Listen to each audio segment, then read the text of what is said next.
What's up, faithful? You're listening to another episode of the 49ers Web Zone No Huddle podcast, a part of the Odyssey Network.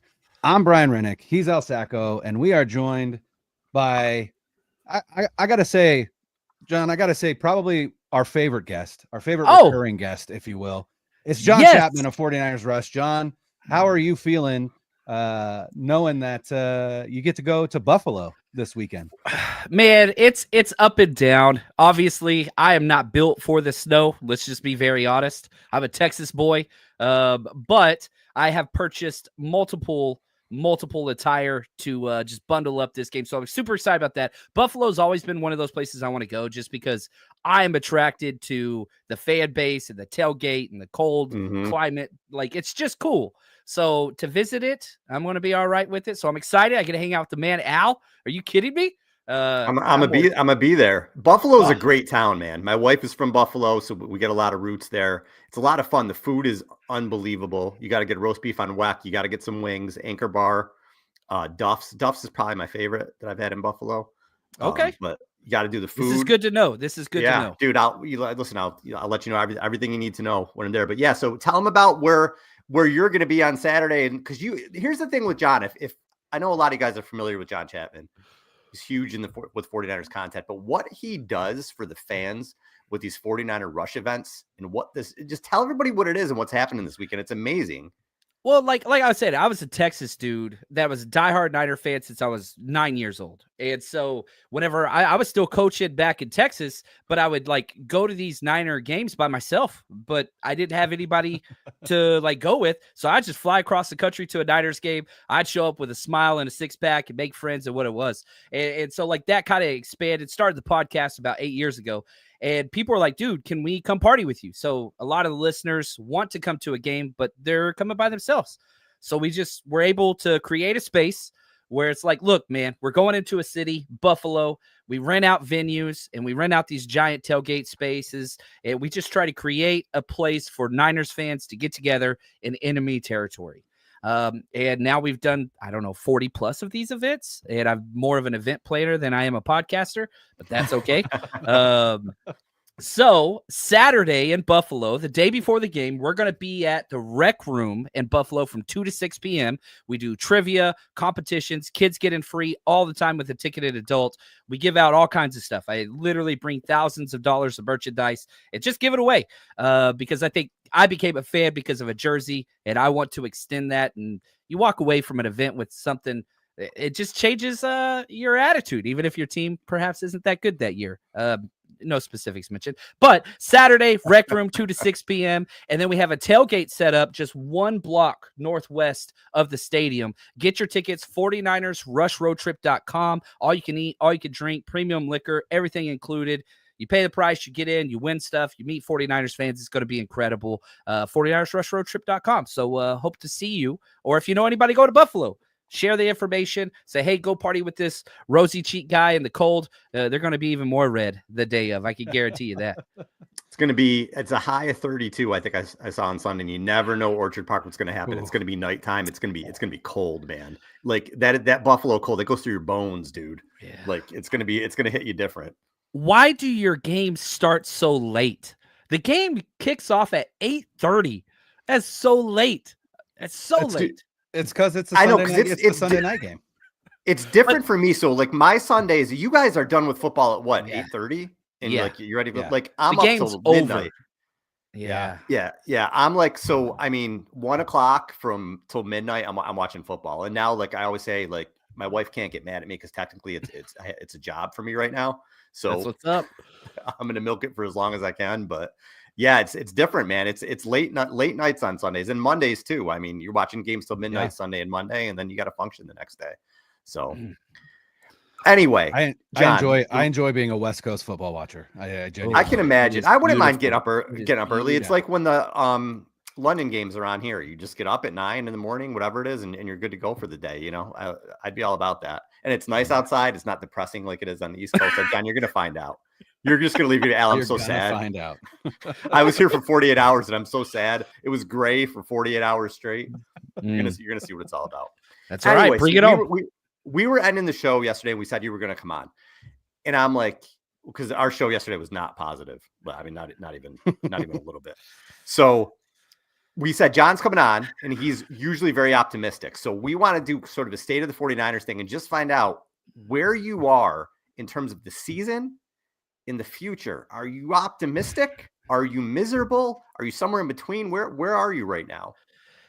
For the year that we're currently in is rough. There's no doubt about it. And there's, a myriad of issues that's being displayed across wherever. Now, if and this is the internal turmoil that I go through on the regular is, okay, things suck. How do we perhaps not suck in the near future? Is this year over? Is it mock draft time? I remember doing mock drafts in October with Chip Kelly and Tom Sula. Yeah. Like, it was just like, we couldn't even make it out of October. And so I refuse to do a mock draft in November. I don't care how bad it is. I'm going to make it through November. Then after that, December, we'll see. But let's be honest. You look at the standings, the 49ers have the benefit of being in the worst division in the NFL. You are one game out of the first place. One game. Now, you have to have some things go your way. The good news is nobody has a strong division record in the NFC West. Nobody has a strong conference record in the NFC West. The tiebreakers are not against you. So, yes, you have to win games. Yes, the schedule is harder than all three of your opponents. But if you go 5-1, you're in the playoffs. You're in the playoffs. If you go 4-2, you might be in the playoffs. You go 3-3, yeah, you're not making it. So there's still an opportunity to make this season matter. You get into the dance, anything could happen. Look at the Giants, they're 2 Super Bowl. Like, you get in, weird things happen, period. But the biggest hindrance that I see and my most negative thing is the poor coaching in all 3 phases of the game. That is a killer. The staying with guys like Jake Brendel, who is just the worst center in the NFL by a long shot, but we won't allow anybody else to take snaps. Aaron Banks, worst. He's played as bad as he could possibly be. And there's just so many issues on the offense, defense. Nick Sorensen, I have no confidence in. You say I'm always optimistic. I'm as out on Nick Sorensen and Brian Schneider, the special teams coordinator, as a human being could possibly be. Like, done. DUN. There's no room for those guys. Do you put blame on Brandon Staley? I mean, do you think he's part of this, or? I want to, but all that we know, and maybe you guys know better than me, that's very low bar. Brandon Staley, I know for sure he's in charge of turnovers. Like, that's the only thing that we know for sure. We're top 8. We're top 8 in turnovers forced as a defense. So, like, one of our only top 10 metrics as a defensive unit, Brandon Staley is attributed to. I don't know what his role is game day. It's been asked several times. Nobody answers. Big secret. Don't know. I don't know. But I can tell you from, I was at every single training camp practice this year. Brandon Staley was way more hands-on than Nick Sorensen ever dreamt about.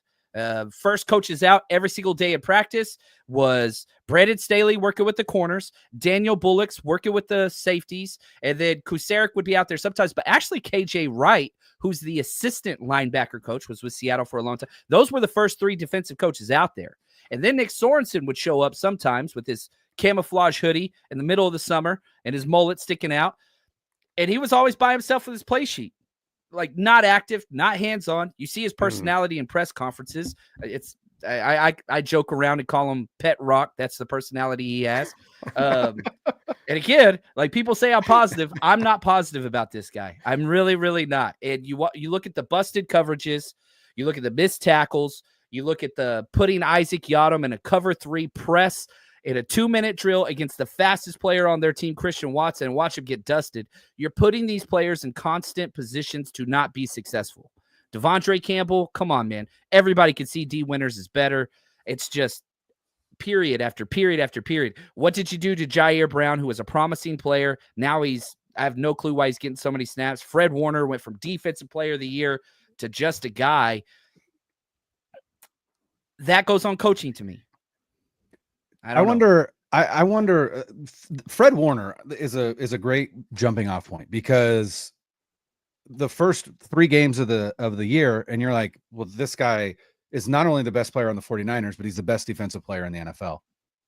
And then it feels like he just fell off. And I'm wondering if that is Fred just taking too much on his shoulders and trying to be Superman because he knows that this defense isn't playing as well as we are, accustomed to. And so he is oftentimes out of position or just trying to do too much. And it just has completely washed his game out. I don't know. I just don't know what to expect week to week from this defense, because I mean, if you look at the raw stats, right? And a lot of times you get these rankings, and raw stats wise, this defense has been in the top half of the NFL for most of the season. But we've seen the meltdowns in the last 2 minutes of games, things of that nature. That I think goes directly on the coordinator. But I mean, do you feel like they're opening the practice window for Dre Greenlaw this week? Whether or not he ends up playing for them this season or not, we aren't going to know. But do you feel like just having him back can be something that could help this defense moving forward? Because if it's not, I don't see how we expect it to get better. Yeah, two things. First off, Fred Warner, it's not as bad as people are making it out to be. It's not good, okay? And I think that's twofold. Number one, he was great till the ankle injury. He played through it, okay? Mm-hmm. And so there were some rough games there. He's coming off of his worst game ever, but even this game wasn't all terrible. It really, really wasn't. One of the best plays Fred had all season. We're running a double mug pressure, simulated pressure, where Campbell and Warner are lined up in the A-gap on 3rd and long. We do an inverted Tampa 2, so he has to go from the line of scrimmage A-gap, hightail it down the middle seam of the field. Carried Christian Watson, right? Yeah, Christian Watson on one play, he did it, and he did it to Jaden Reed, both on skinny posts. And he was right there. Like, those are unbelievable. I started a year and a half ago, I started saying, I believe Fred Warner's the best coverage linebacker in the history of the NFL. Like, I think that he has changed the game, and that has been maintained even in these bad games. Everybody talks about missed tackles. He has a better tackle rate than he did last year or the year before. So it's come in clumps, right? He just had 4 or 5 missed tackles in one game, so that's huge. But he has to overcompensate for Devontae Campbell, who is never where he's supposed to be. Never in the run game. He's just not there. Not having Dre Greenlaw it makes a huge difference. He's a lot of times he's kind of the heart and soul of the defense. The way he comes up, fires up, and he's fired up, and he's flying around, and they feed off of that, and they haven't had that. Where I worry about with guys and look, I still think Warner, he hasn't played great lately, but Brian, like you said, he was Defensive Player of the Year maybe the first month of the season, so we know how great he is and how great he can be. He's never missed a game in his career. Where I start to worry about these Niners and the Avengers that they have, eventually you get old, man. And you're saying, well, Warner's 28 and Debo's 28, but they have like a whole other season of playoff games. They've played a lot of football the last three years, and the last 5 years when you go back to 2019. So these guys eventually, and Kittle too, as great as he's been playing, it's going to happen. These guys are going to. Did Fred miss a game? He missed one game. Fred missed a game. Yeah, he missed one game. I think it was against the Vikings. I think 3 years ago. It was the first year. 2021. Okay, because he did 16 in 2021. Was that the first year they played 17? That's the first year we went. I misspoke on that one, and somebody got me. They got me. So I appreciate. So he's played 109 of 110 games. It was Tommy. Tommy in the chat. I see him over there. Tommy in the chat. Yeah, thanks, Tommy, for correcting. He don't let anything go. He'll be mean. Be nice, Tommy. Good for Tommy. But anyway, these guys eventually they're going to get old. And I think you're starting to see that a little bit right now. And that doesn't mean they're going to fall off a cliff, but eventually you go from superhuman to really good to a little bit less than really good. And it's just going to happen. And that's why I just feel like they missed their window last year. This was bound to happen. You're bound to have injuries. You were bound to have guys get old. You haven't drafted for shit 3 of the last 3 years or so, really. I mean, we know we like this draft, but okay, John, I want to ask you this. Been talking about this draft, and it's a very good draft, right? Pearsall hasn't done anything lately, past couple of games, but we like Green, we like Pooney, we like Mustafa, but the Niners are built on Hall of Fame type players, right? Like blue chip dudes. There's like 9 or 10 blue chip dudes on this team. Do you think any of the guys they drafted? Well, I think they're going to be starters. A lot of them. Are they blue chip dudes? Are they carry the team type dudes? I don't know, and that's why I think moving forward, as these guys get older, who are your blue chippers? Who's going to carry the torch? I just think they look like a very mid team moving forward. Yeah, there's a lot of down. The roster's down. And I think the 49ers are caught up in this area where the poor drafting from the past is starting to hurt you. The good news is the new cycle has started, right? So the Trey Lance trade, whatever, you still got Brock Purdy, all that stuff. Like the 49ers, as long as this is going to upset some people, I truly believe this. If you have a quality coach and you have a quality quarterback, then you're involved. Like you're involved. And everybody wants to talk about, well, championship window, all that stuff. No. You just got to get in the playoffs. You just got to get in the playoffs. If you're in the playoffs, then it's opened. Are you the favorites every game? Yeah, that was rare. Going 2 seasons without being, an underdog from Vegas one time. That's weird as hell. I don't know if that's ever happened. And yeah, we didn't win it. But as long as you have Purdy or another top 10-ish quarterback and Kyle Shanahan, I truly do believe that this team will be competitive. And I know somebody's listening or watching it, and they're going, well, why aren't we competitive right now? Yeah, you're 1 game out. You've been in 6 one-score games. You've won 2 of those. You're 2-4 in those games. You get a kicker that can make a field goal. Now you're 3-3. Now you're tied for first place. The margin of error in the NFL is so small. Mm-hmm. And whenever you have guys like Jake Brindle that are just playing so awful, and Campbell and Jair Brown and these guys, that's going to cost you. Now, you talk about blue chippers. Let's just look at this draft. Blue chipper means you could be the best of your position. Let's just say top 5. 2 or 3, right? Sure. Yeah. Cool. Yeah. Okay. Yeah. You have to have the athleticism, the instincts, and the drive. Okay. So who could have the athleticism of the guys that we did? I don't think Pearsall could be that guy. I love Pearsall. I'm not saying the first round draft value was bad. I'm saying the first round draft value for the 49ers to not have him have a catch at back-to-back games when you have all the D-line and O-line issues was a terrible draft pick. Maybe he becomes a Pro Bowler, but Pearsall doesn't have the speed or athleticism or whatever, I think, to be an all-pro player. That's not a knock on him. He's a back end of the first round pick.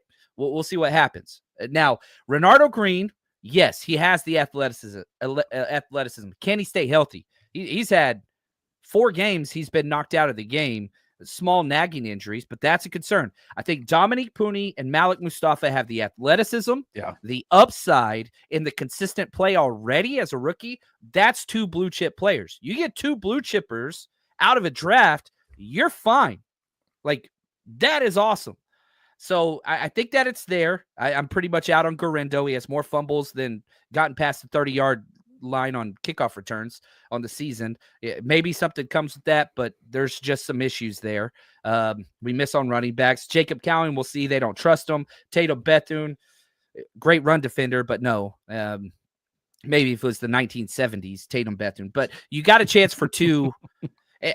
Tell me if I'm wrong or if I'm misspeaking, because if you guys disagree, this is my take on those players. I think you have 2 potential blue chippers, with Renardo Green being a maybe.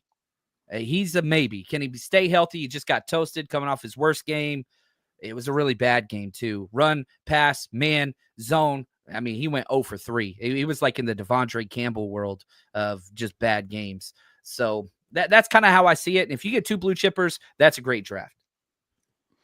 Yeah, I mean, I wouldn't argue that you missed anybody when it comes to, this draft. Pooney looks like he could be an all-pro at guard. He had obviously his worst game on Sunday, but mainly that worst game was 2 penalties. So again, it wasn't necessarily his worst game in that, he allowed a ton of pressure or anything like that. The problem on Sunday was Jake Brendel and Aaron Banks just continued to get abused, play in and play out, which is why the 49ers couldn't run the ball at all. They were a black hole on Sunday, and they continue to be a black hole. And the problem is that now with Feliciano back on IR, there's really nobody that you could point to be like, all right, well, let's sub Brendel out for. I mean, if Nick Zakel showed anything, I feel like Brendel would be subbed out already. And so there really isn't an option there. Now, maybe you try Burford in for Banks, just say, hey, Banks is, banged up or whatever. The one, I think he played a full game at left guard this season, Burford, and he looked a lot better than he ever did at right guard, which could mean that just the left side of the line is a better option for him. But that's the issue. That's the biggest issue. And ultimately, that's what's going to really, to me, whether they make the playoffs or not, even if they go on a run and then make it to the Super Bowl, if you're playing Kansas City, Chris Jones is going to own you. We already know that. So to me, those two positions are what's going to hold this team back this season. Factually correct. And even when Banks went out, they actually put in Ben Barch this past week. He got like three series. He was better than Banks. And if Zakel's so bad, I don't care. You mean to tell me Zakel, who he's not great, but there's upside there. There is upside there. You saw it in the preseason. He's a great, phenomenal run blocker. Like, it's just pass pro's the issue. Well, guess what? Your center is currently the 38th out of 38 qualifying centers in pass protection. Zakel can't be that bad. He can't be. And if he is, let's find out. And Drake Nugent on the practice squad, let's find out. We know how bad. We know how bad. 64 gave up twice on 2 fumbled plays. He sat there and watched the ball and didn't even take a step towards the fumble. He looked down at the ball and not even Cam Newton effort. Like, I saw you posted that. Yeah. The film don't lie. And it's not new. It's not new. It is not new. And those coaches see it. Kyle Shanahan sees it. Chris Verster sees it. That's what I don't understand. The definition of insanity, right? Stubborn, man. But so why? I want to play about what does he give you? That's the thing. And nobody asks. Nobody asks. They say consistency, and we like how consistent it's been and whatever. Well, then why do you lead the NFL in offensive line penalties? Like, consistency is good. Like, okay, Mac Brown, I'm a Longhorn. Mac Brown used to always talk about, say, like, well, at least we're young. Yeah, but if you're young and bad, that's not something to build on. Where at least we're consistent. Yeah, but if you're consistently bad and you're consistently having error, that's not a good thing. You're consistent at the wrong thing. And so maybe youth isn't that bad of a thing. Oh, but he calls out the protection so well. He doesn't do it right. He doesn't do it consistently well. So I don't know. I know I'm barking up the wrong tree here, but I want to play devil's advocate a little bit, going back to the draft thing we were talking about, and tell me if I'm wrong. Tell me if you guys disagree. But you mentioned, John, guys you think can be blue chippers. So we have a safety, we have a guard, maybe a corner. When I look at how the Niners are built, okay, their blue chippers are dudes at premium positions or dudes who have elevated their position to be the best in the game. And I'll give you examples. So your left tackle is a blue chipper, Trent Williams.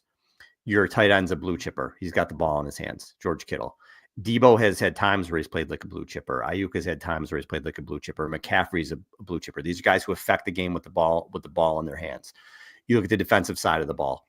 Nick Bosa, pass rusher, blue chipper. Eric Armstead, for as much as people get frustrated with him, he played at a blue chip level a lot of the times for the Niners. May not have showed up in the statistics, but he could dominate. Defensive line. Fred Warner, you may not say an off-ball linebacker is a premium position, but he makes it a premium position because he's, like you said, he may be one of the best we've ever seen. So when I look at the drafts and I go back to 2020, 2021, you got Brock, you got Lenore. If Lenore is a shutdown corner, that was a great pick. You got those two dudes. Where's the impact at premium positions other than that? That's been my point with this. When people say, well, Al, they had a good draft or they're going to be fine. When you look at the guys that are getting older or the guys that they're losing, they haven't replaced or don't have anyone to replace those guys. They don't have another wide receiver where you're like, holy shit, like this dude's a stud. There's nobody behind Kittle. There's not another offensive lineman where you're like, this guy's going to anchor the offensive line. There's not another pass rusher that scares anybody. So those sort of things are, well, yeah, okay, well, we got a safety who could be really good. Okay, well, how many safeties have really impacted the game that much in the last 20 years? Ed Reed, Troy Polamalu, they're just, it's not a premium position. And the same thing with Pooney. Yeah, I think he could be, he can be a 10-year Pro Bowler for this team, but how much of a premium are guards? So that's just kind of where I am with it. I don't disagree with what anyone said. I think they're going to be good players and starters, but where are the blue chip guys at premium positions in the next 3-4 years? I guess that's why I'm worried. I want to say this. I think everybody's always like, well, Shanahan doesn't adjust. He doesn't learn. I disagree with that statement. I think sometimes he learns in a bad way. There were the 49ers 2019 draft and before, and there were the 29ers 2020 draft and after. Yes. where you built through the trenches, you built through premium positions. All first and second round picks were D-line, O-line. That's just what you did, and it worked. And then they got to the Super Bowl and they said, okay, now let's just replace what we're losing, and then we're going to be fine. And so after that point, it was just, okay, what do we need now? What's the position we need to fill now? And that has been an incorrect way to build a team. And you see it evidenced in the offensive line and defensive line that we're currently rostering, because you just have it. We didn't draft one defensive lineman this year. You had 9 picks. You didn't draft one D lineman. And now you look at our depth and everybody's like, well, our D line's not as good as anymore. Well, yeah. They haven't drafted years. You haven't touched it. And so that is a major issue. Now we have 11 picks. The 49ers have 11 picks next year. Currently, you're picking 18th in the draft. I think 19th actually after the Monday Night Football game, but 19th around that area currently. So whatever. If you think no chance at playoffs or you think we're going to win it all, adjust accordingly. You have to build in the trenches. And we were staring at Creed Humphrey was on the board. We passed him over 3 times. Zach Frazier was on the board. We passed him over 2 times. No, just once on, Zach Frazier, center that went to the Steelers. Now they're dominating the trenches. But there have been studs that are just perfect scheme fits. The Niners have met with, makes so much sense. And they're just no, I mean, shoot, we just played Zach Tom, who I think is a Pro Bowl right tackle. He went in the 4th round out of Wake Forest. We drafted literally in 20 picks before him. We drafted Danny Gray, Ty Davis Price, and Spencer Burford. Perfect scheme fit. The evaluation was smooth. And 2 of those guys aren't even on a roster. And the other one, there's opportunities here. You can play this game with any draft, whatever. But the positions, this is why I'm so mad about the Ricky Pearsall thing. I'm not mad at Ricky Pearsall. I'm not mad at that at all. But if you saw that, man, we have to spend a 1st-round pick on this, and then you lose your number 1 wide receiver, and then you don't let them have catches in back-to-back games, such a misuse of funds. You're just throwing premium draft picks away. Now you can play, well, who would you have drafted? There's a lot of stud defensive linemen that went during that time. Not offensive linemen or Zach Frazier, but just come on. Why are we wasting 1st-round picks on somebody that gets 0 catches in back-to-back games? That's not a Pearsall critique. It's a why are we building this way critique.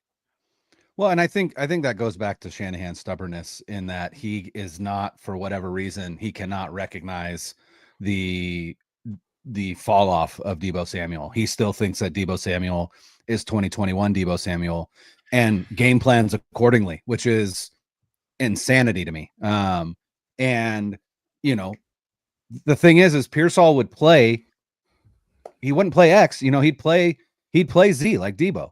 And so I think that's part of the reason why Pearsall's not getting a lot of run is because he continues to run Deebo out there.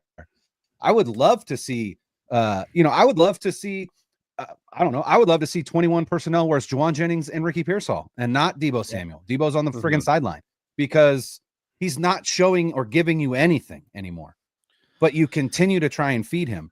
Again, just the definition of insanity. So I think that's part of the reason why Pearsall isn't getting a lot of run, because I don't think they're not putting him at X, and he's arguably a glorified slot receiver. And they're not even putting him in that position. So it's I don't know what the plan was with Ricky Pearsall. But I agree with you. Even that pick, I was like, there were still players on the board. I don't know, arguably one of the best nickel corners in the NFL in Philadelphia now. I actually said when they drafted Ricky Pearsall, I texted my buddy Tim and I was like, had they picked the wrong white guy, right? Because he was still on the board. So I'm like, I just, some of the decisions that they make, like you said, just don't make a whole lot of sense in terms of roster building. Yeah. Well, and they went all in on, they tried to run it back with older players. And Kyle, you mentioned Deebo. Look at what he's doing with McCaffrey. I mean, talk about trying to make something happen that isn't. Instead of easing him in or just finding spots for him until he's himself, if he's ever himself again, he just made him the centerpiece of the offense, and he has not been McCaffrey, and they've struggled maybe because of it. And he doesn't want to, for whatever reason, doesn't want to give Jordan Mason the ball. And we're not saying play Jordan Mason over McCaffrey or give Jordan Mason 15 carries and McCaffrey 5, but just get them on the field together. Get Mason some touches. Mason's made an impact when he's touched the ball. I think he's got runs of 5, 8, 5, and 16 before garbage time last game. So he had been running hard. And especially in a game where you're run him in between the tackles, wear the defense down a little bit, then maybe McCaffrey can pop one. Maybe he can get some space when you're doing that with Mason. So yeah, he's been really hard-headed. I don't really understand. They can't run between the tackles because Banks and Brendel suck. But like the biggest thing is the 3 biggest runs against the Packers were all inside the tackles. All of them were the 3 biggest runs. And so, and I don't know if you guys can put James's super chat comment back up there, because I think this is interesting to me. But like the way teams are stopping the 49ers when CMC are in, they're doing a double wide 9, sometimes 5 defensive line front. They're loading up on the outside and stacking their backers. So there are several times where after we do our double motions and all that stuff, there's 3 guys in the A and B gaps, like combined. And so like that's 4 gaps, 3 players. You can run there. Teams are taking away the outside toss, the jet sweep, all the screen plays and all that stuff. So run it in the middle. And so like it is there. Yeah, our interior offensive line's not blocking well, but the numbers say run it there. And that's not CMC's best, but his 2 best runs were up the middle. And James, his question, right? Bigger crime, leaving Mason on the sideline or letting Brendel tank the offensive line? The difference for me is Mason, you're taking Mason out for CMC, who is great, even though he's not himself. We don't know with Brendel, but we know Brendel can't be good. Like, we know that. So I think Brendel is the biggest issue, because when Mason's not out there, you still have CMC in the pass game and blitz pickup and all that stuff. Jake Brendel, you're just getting no positives. There's no positive there. So that's that. I think that's the bigger crime personally. And you think about Kyle. So what's one of the first moves he made when he got here? Weston Richburg, prioritized center. Now he got hurt and didn't work out, but then they we're going to bring in Alex Mack for a year because I need a good center in my offense. And he's had Alex Mack in other years, and he's always had a good center. And then I feel like after Mack, they were just like, Brendel's good enough. And he hasn't been. He's been a replaceable level center, for 3 years. And I always point to those. Look, they didn't lose the Super Bowl just because of interior line play, but it was a part of it. It's because Chris Jones ate your lunch in 2 Super Bowls. Yeah. So, and they just, especially now with a smaller quarterback, Brian, we talked the whole offseason. Are they going to prioritize the interior like the Saints did or whatever? And they just haven't. It's been really strange. Chris, I think this goes back to Chris Forster, and I think a larger critique of Shanahan surrounding himself with yes men. You remember Forster had that.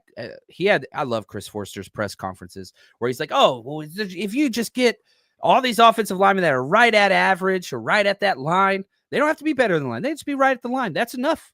And we do run a very offensive line friendly scheme. We do. The 49ers run one of the most friendly offensive line schemes in the NFL. But I would argue our evaluations have suffered because Jake Brendel, Aaron Banks, Colton McKivitz are below the line. And so maybe Forster's right, where if you did have 5 guys at that line, you'd be great. We don't. I think we have 2 quality offensive linemen, Trent Williams, Dominique Pooney. That's it. And even Jalen Moore. Jalen Moore played really good. It was 1 game. He played his ass off. He played really well. Yeah. And so, but the interior, man, you just got wrecked. You got wrecked the whole game. The whole game. And I feel like if you look at all these games where the 49ers have struggled to run the ball, it is against teams that have stout interior defensive linemen, like the Packers, like the Seahawks the previous week, and then Tampa Bay with Vita Vea, and there's somebody early on in the season, I can't remember. The Vikings, right? Anytime you see that they struggle to run the ball, it is against teams that have good interior defensive linemen. And so that is directly related to your lack of talent on the interior of your offensive line. Right. And you just have to address it. You have to address it. And they have it outside of Dominic Pooney, which, hey, kudos, great pick. Give them their kudos, but where has that been previous seasons? Yeah. It's rough. And Buddy, appreciate Buddy on the super chat. He says thoughts on Drake Nugent. Drake Nugent's cop is Jake Brindle, but he's 23 and not 32 years old. So like, does he have an elite athletic profile? He does not. However, he was really good. He looked great in the preseason. He looked great out there in training camp, and you're hoping he develops into a backup caliber type guy. It's a low ceiling, but I would take that right now. If you literally, if I had one personality, if you said, John Chapman, you get to do one thing with the Niners, what are you going to do? Man, let's get a new center. Like, let Drake Nugent, move Spencer Burford. Don't give a damn. We know it's not working. Let's try something. I wish they would have done it the bye week. They didn't. I think they hoped Feliciano would come back. Father time, undefeated. And so we missed that window. But, man, we know 64 ain't it. Yeah. Yeah, and Feliciano, I mean, he's 32 as well, right? You know, he would have been a 1-year Band-Aid fix. They have to fix this stuff long term. And I just don't know if Kyle's nobody's calling for Kyle's head here, but we've said Kyle's had a bad year. That doesn't mean I don't want to see him come back next year and have a better year. I do, because he's got, he's proved that he's a very good head coach, but also he's stubborn. Like, I want to see this year if is he going to say, like, you know what? All right, some of this stuff ain't working, and we're getting old. So we have to figure out a way now to get into this next window and start getting some impact guys, and maybe move on from guys that, look, I went to battle with and we had a lot of success with, and I don't want to. But what was it? Bill Walsh who always said better to get rid of a guy a year earlier than a year late. So, that's kind of where I feel like they are right now. And even with Debo, Brian, you said, unless he really has a big second half of the season, and they need a receiver next year, because God knows when Ayuk is coming back, it might be better off going elsewhere. Receivers. It's all we do. Draft wide receivers. It drives me nuts. But that's the thing, is it can't be a drafted wide receiver because Kyle Shanahan won't play him. So they're going to have to they're literally either going to have to keep Debo, which I imagine is what happens, right? Because really the only way to get rid of him and benefit the team is a post June 1 designation cut, which really doesn't benefit the team for 2025, because they won't get that $10 million that will give them until after June 1st. Again, not being able to utilize it to bring other players in. But I don't, because of the restructure, like, they could trade him, right? And they would save $1 million, but they would, I don't think they'd get better than a 5th round pick. And I don't think, I think as fans, we value Debo a lot lower now than Kyle Shanahan and John Lynch do. Again, I think, I don't know if it's out of loyalty or whatever the case may be, fondness, I don't know. But for whatever reason, they're not seeing what fans are seeing. And but yeah, you're right, Al. Ayuk is not going to be back until mid-season at the earliest next year, based on the severity of that knee injury. We talked about at least yesterday. He's used to not being at training camp now. Also true. But yeah, but then it's not going to be a drafted wide receiver, because, like I said, Kyle doesn't play them. Get a mid-tier vet in here, kind of like what Darnell Mooney was for the Falcons or something. But I mean, we're just going to keep spending on wide receiver. It's Kyle's. He can't help it. He has his position. And we're not good at it. Isn't that bad? Not that we're not good at it. Yeah. Debo was awesome. Had an All-Pro year. Ayuk had a second team All-Pro year. Like, those were hits, but yeah. This offense is missing Brandon Ayuk as well. That's one of the issues. They are missing Brandon Ayuk. And I know that fans, it's hard to think, what do you mean? Like, he didn't do shit when he was in, right? And I understand that, but when you watch those games where he was in versus now, right? Teams who had to account for Brandon Ayuk, and that helped the offense overall, because even if Ayuk wasn't getting the ball, he was taking resources away from the defense to let other players, open. He creates space everywhere. He creates space. Yeah. Jawad Jennings has been awesome in that X wide receiver 1 role. He's covered every play. He makes the play whenever he's covered. But like, now you have to throw a contested catch, and Jawad Jennings just freaking alpha males, whatever else. But there's no space. Like, the still shots are, dude, 15 is blanketed from a number 1 wide receiver, still catches it, or number 1 corner, still catches it, still fights for it. Like, what he's done is unbelievable. And I think that is, look, you've shown you've undervalued this guy, but he's not a true X. He's just playing way above his pay grade.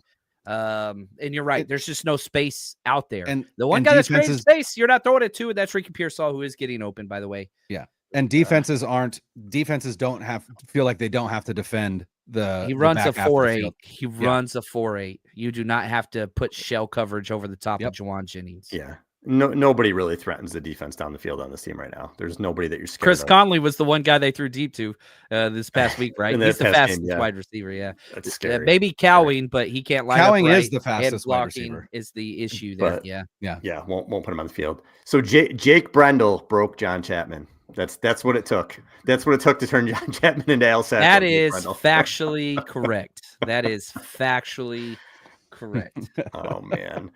All right, well, Chapman, we appreciate the time, buddy. We always love having you on. And again, Saturday, Rec Room in Buffalo, and then you guys are having the tailgate. Can't wait. It's going to be fun. I hope people listening to the show are going to be there. Come up and say hi. Again, I'll be there. We'll be doing some giveaways and stuff big like guest. that. I know. John I'm Chapman pumped, man. secured a huge guest in Al Sacco. Oh, Al Sacco. I'm sure there might be one person there who knows who is going to know who I am, but Oh, I'm going to no. have free shit. So people like that regardless. So There we go. it's all You good. come bearing gifts.